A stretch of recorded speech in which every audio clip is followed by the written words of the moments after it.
বালুরঘাট জেলা হাসপাতালে চালু হলো আয়ুর্বেদ পদ্ধতিতে মারণ ব্যাধি ক্যান্সারের চিকিৎসা।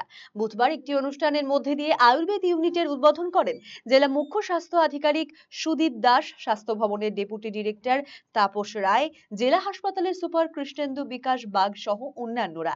শুধু ক্যান্সার নয়, অন্যান্য জটিল চিকিৎসাও হবে আয়ুর্বেদ বিভাগে। ইতিমধ্যেই একজন চিকিৎসক বালুরঘাট জেলা হাসপাতালের কাজে যোগ দিয়েছেন। এসেছে ওষুধ সহ অন্যান্য চিকিৎসা সামগ্রীও। সপ্তাহে 3 দিন এই পরিষেবা পাবেন রোগীরা। বালুরঘাট জেলা হাসপাতাল চত্বরেই থাকা সুপার স্পেশালিটি হাসপাতালের 3 তলায় খোলা হয়েছে এই আয়ুর্বেদ বিভাগ। চিকিৎসার পাশাপাশি বিনা পয়সায় ওষুধও হাসপাতাল থেকেই পাবেন রোগীরা।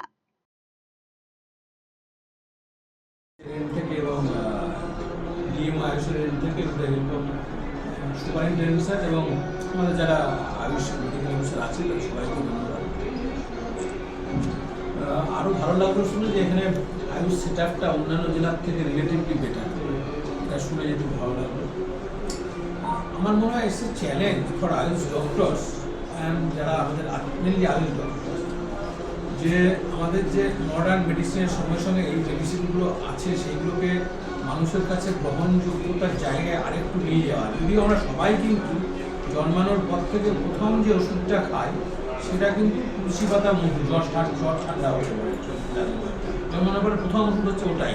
তারপরে আমরা অ্যালোপ্যাথিক ওষুধ খাই, কিন্তু তারপরে আমরা আস্তে আস্তে যে কোনো কারণে শিফট করি অ্যালোপ্যাথি ওষুধের দিকে, মডার্ন মেডিসিনের দিকে।